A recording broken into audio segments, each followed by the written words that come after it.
What's happening, Hoodlum Gang? Welcome back to my channel. This your boy Hoodie from the Hood, aka your friend from that big old N, aka the #1 villain. It seems like I'm quickly becoming the bad guy for voicing my opinion. One dude told me to stop talking. All you gotta do is stop listening. But clearly, you're that interested. What I'm getting at is yesterday, the video I did about lowriding being Chicano culture. For the most part, most of the comments, they was good comments, man. People were saying, you know, it's all of our lifestyle, it's all of our culture. As long as it's running in your veins, etc., etc. Some people said it is their culture. I went from blacks trying to trade me and saying that I should be an essay and I should get the 13 tatted on me, to some of the essays calling me a hater, saying that they can't have nothing and we don't give them props, and I'm trying to steal low riding from them. I can't win, homie. Nor am I trying to win, homie. My opinion is my opinion. A lot of you guys put me up on the dude who created hydraulics, and I have heard that story, but that still doesn't mean that as a whole one particular race was doing it before another race. Like I said, man, blacks created rock, but obviously Elvis made it popular. If you don't get the comparison in what I'm trying to say, and I'm not saying Chicanos didn't make it popular, I'm just saying, just because someone created it doesn't mean that blacks wasn't doing it from the beginning alongside with y'all. That's what the whole conversation was about. But anyways, enough for that. This video is not about that. This video is about, I was actually going to do a whole nother video. I'll probably do that tomorrow. But I seen this live with Spider LOC. Shout out to Spider LOC, neighborhood to the neighborhoods. And I got stuck listening to that live. And I figured I'd make a little response to that. Well, his live was about a lot of different things. It was about that one bald nigga who can't stay off a clubhouse. Who else was it about? I can't remember. Oh, I think it was about Gangster over at OGENT. And then it was about Mitchie Slick, and about some of the comments that Mitchie Slick made on No Jumper regarding the San Diego gang scene. And I found it very interesting, his response. I understood where he was coming from, and I understand where Mitchie Slick is coming from. Obviously, I'm a lot younger than these dudes, and I wasn't around in the 80s. I was born in 88. I wasn't around in the era that they're referring to, but I do understand what Mitchie Slick was trying to say. Like I said, I don't know Mitchie Slick, homie, and if you know anything about San Diego, you know my section and his section ain't never spotty at all. So, you know, I still understood what Mitchie Slick was trying to say. It sounds like Spider LOC did too, for the most part. But it's some things that I want to chime in on.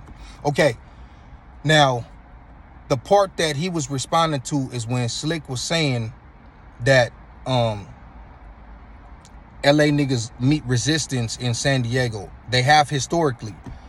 He brought up a situation about, well, he just said Spider LOC, that's my nigga, he met resistance out here. I didn't know what he was referring to. I had never heard this story before, but I guess Spider LOC, when he was a part of G-Unit, he was out here with Tony Yayo. You know, in San Diego being the city that it is, it was predominantly Damus in the crowd.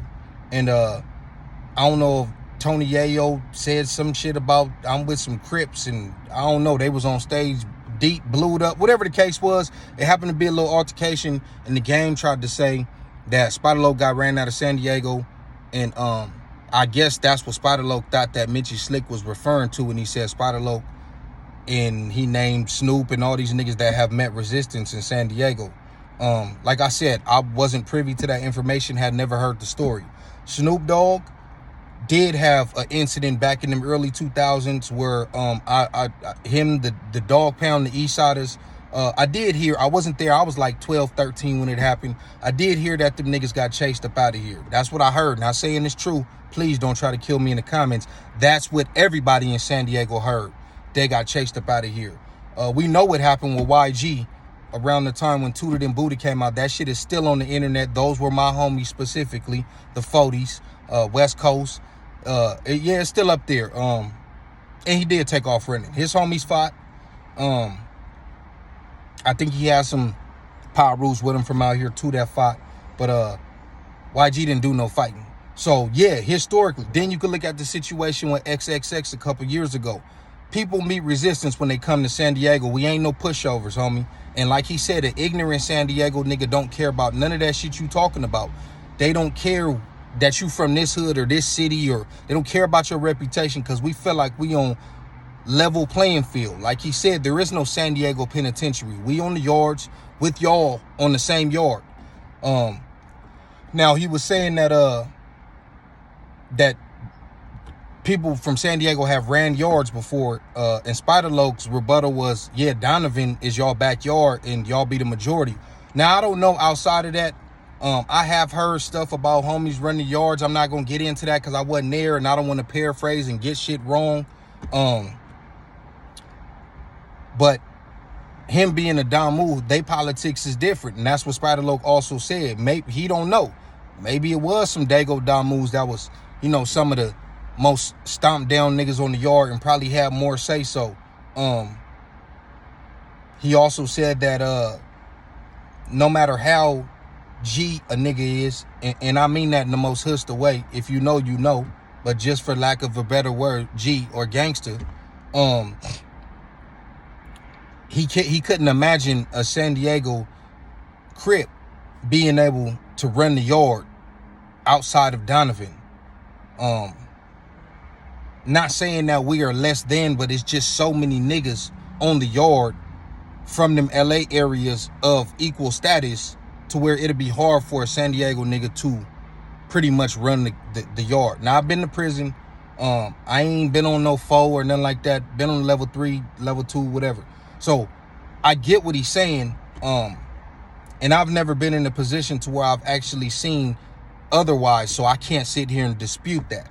Now, here's the part that I'm getting to.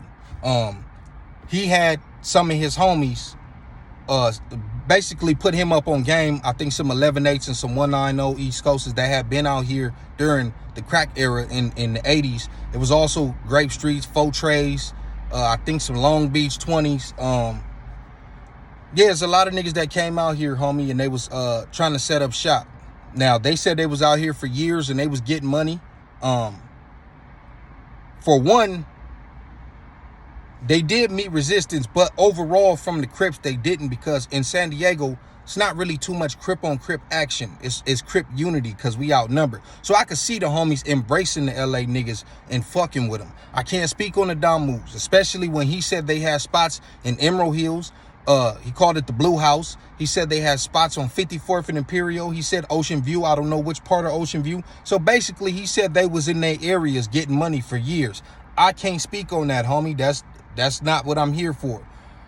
But what Slick was saying, that they was going up, they was leaving Lincoln High School and going up to the Four Corners on Euclid and Imperial, which is in the center of the gang scene. Taco Shop, Green Cat, if you know, you know. Going up there fighting Grape Streets. This is what he mean by resistance. They also said they had spots in East Dago on 44th and Van Dyke.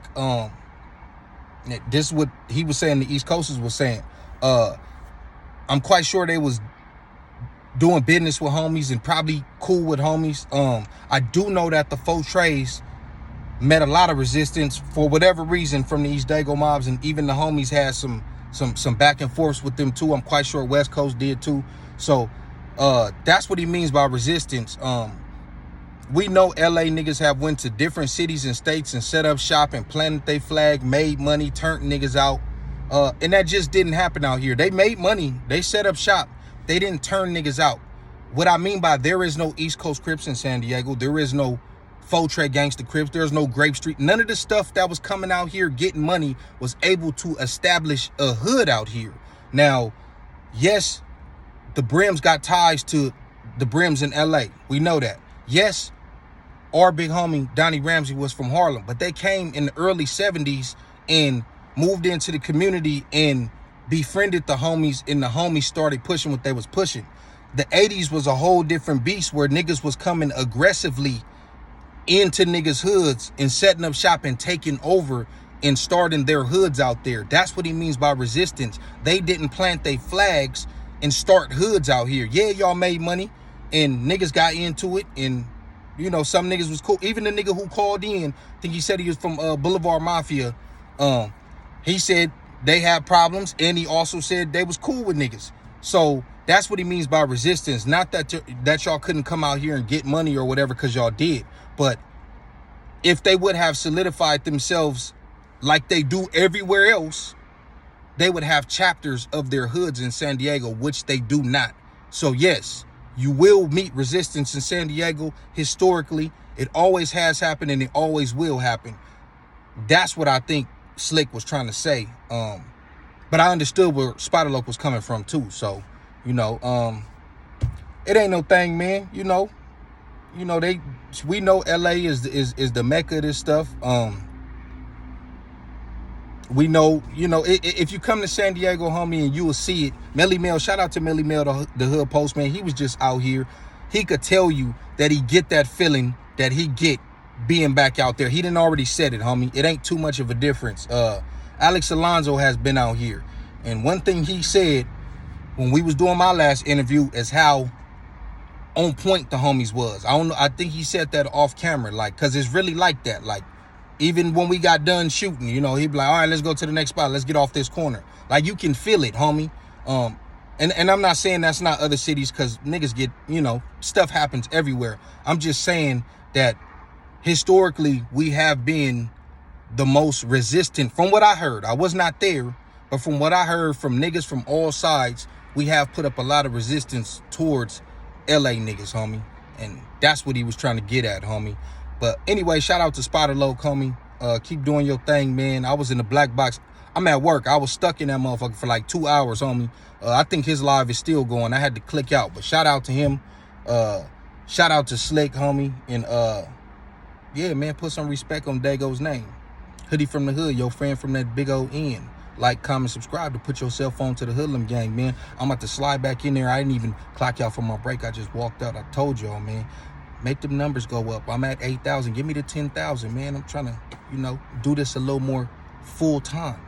You know what I'm saying? I'm tired of wearing this dusty ass t-shirt, these dusty ass dickies, man. Yeah, I'm out though.